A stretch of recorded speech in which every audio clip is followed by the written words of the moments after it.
Bismillahirrahmanirrahim. Kadınlarımızın birçoğu sağlık problemleri olmasına rağmen mahremiyet kaygısı sebebiyle ya tedavi olmayı ertelemekte ya da hastaneye gitmeme yolunu tercih etmektedir. Tedavisi ertelenen hastalıklar ise zamanla daha ağır vakalara dönüşmekte, bazen de tedavisi mümkün olmayan sağlık sorunlarına yol açabilmektedir. Bu ayini ve tedavi aşamalarında erkek doktor ve erkek personelle karşılaşma durumunda birçok kadında oluşan utanma, çekinme, kaygı gibi durumlar tedavi sürecini olumsuz yönde etkilemekte, bazen başlayan tedavi sürecinin yarım bırakılmasına dahi neden olabilmektedir. Bir çocuğu dünyaya getirme aşaması olan doğum anı kadınlar için en mahrem, en acılı ve zorlu bir süreçtir. Bilimsel veriler göz önünde bulundurulduğunda bu zorlu sürecin kendi doğal seyrinde gerçekleşmesinde ortamın kadın için güvenilir, mahremiyetini koruyabileceği ve kaygı vermeyen bir ortam olmasının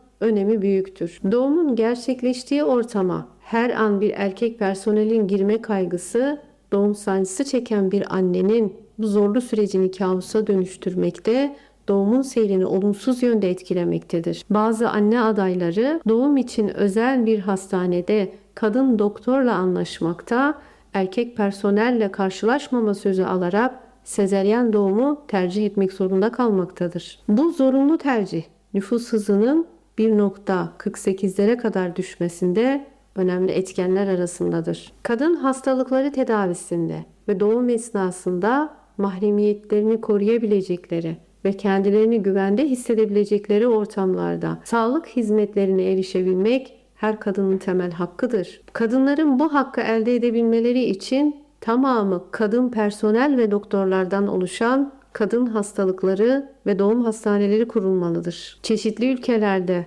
örnek uygulaması bulunan bu hastanelerde yeteri kadar kadın doktorun istihdam edilebilmesi için tıp fakültesi mezunu olan genç kızlar uzmanlık alanı olarak kadın doğum bölümlerine teşvik edilmeli ve kendilerine öncelik verecek düzenlemeler hayata geçirilmelidir.